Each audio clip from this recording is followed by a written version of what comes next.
the beginning of row 4 now, and we're about to make our first colour change. If you check your pattern, you will see that the first 3 rows are made in colour A, which is heather, and we're now going to bring in colour B, which is rolled oats. Now, the pattern mentions that there are 2 ways to make colour changes. Both are very, very easy, but for the majority of the changes, you're going to be working with the one that we're going to do now. It's really simple. You'll have done it before, no doubt. It just means we're going to come back a bit just to the end of row 1. I completed that last stitch, but when we're making this colour change, we're actually going to complete the last step of the last stitch of this row, of the previous row, in the new colour. So if you recall, on all of our rows in fact, the last stitch is going to be a treble. So here I am working it in colour A, which is heather, and I'm going to do the first 2 parts of the treble, and I'm now left with the last part of the treble. Normally I'll just pick up that yarn and bring it through the 2 loops left on the hook, but I'm going to change colour and I'm going to use rolled oats. So all I'm going to do is find the end, much easier said than done, and move that out the way a bit, and make a loop with the new colour and just bring it through. Okay, so that is now, magically, we are now working with our new colour. So you'll know that there are a lot of colour changes coming up in this project. Let's just have a little look at them. I've just printed off a copy of the chart. It's not easy to show you all of it because of the angle of the camera, but your booklet's going to look a little bit like this, only a little bit smaller. And this, the colour changes start from the first repeat. So we're working on like the setup medallion, if you like. These are from the next repeats along. So we will work these as we go through. So you can see there are an awful lot of colour changes, but there's a very definite pattern that happens. And what the pattern is, I shall show you. The colour changes start, you can see we've completed, if you can see, we've completed this first set of medallions in the heather, and you can see our new colour is starting to come in.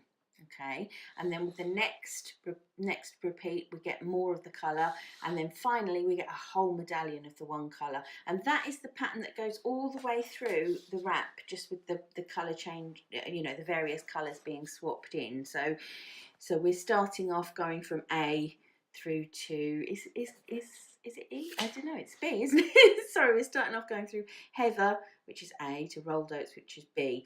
And then you can see that we're going through all the way through to rolled oats, and then we're going to come in with E, which is the 2 plume colours held together. So if you just look at it, we're coming in with 1 row of colour, then 2 rows of the new colour, then the whole thing is worked in the new colour, and again, 1 row of the new colour, 2 rows of the new colour, whole medallion worked in the new colour. So that is the pattern of how the colour changes happen throughout when we start doing extra repeats. And for the most part, as mentioned, we use this colour change that I've just showed you. I'm going to show you the other colour change when we get to it, but we don't need to worry ourselves with that just for now. So there we go, we've done a colour change. We are now ready to work row 4. Whilst we get ready to work row 4, I just wanted to have a little word and remind you that subsequent repeats, we don't need to work row 1. We're only going to be working rows 2, 3 and 4.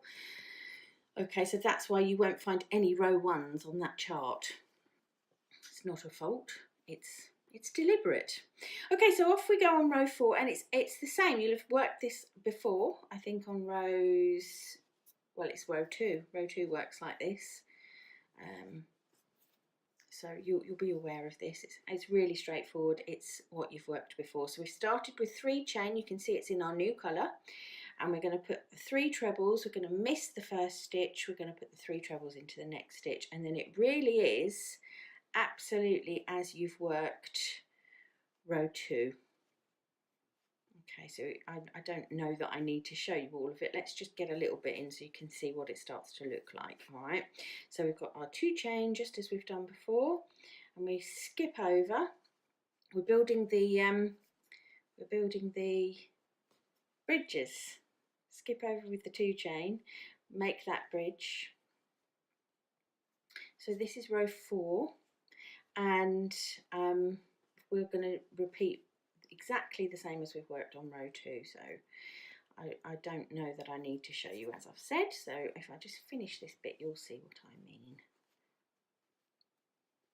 I think the important thing was to show you the colour changing there.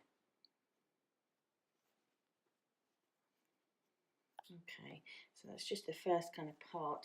It's the first part of row 4. You can see the new colour coming in. The pattern is absolutely what you're familiar with already from working row 2 in the same way. So I'm going to go along and finish that, and then what I'm going to do is I'm going to finish a whole kind of colour, a colour segment. I don't know what to call that, like a complete colour change if you like, so with the colours working all the way through into the medallion.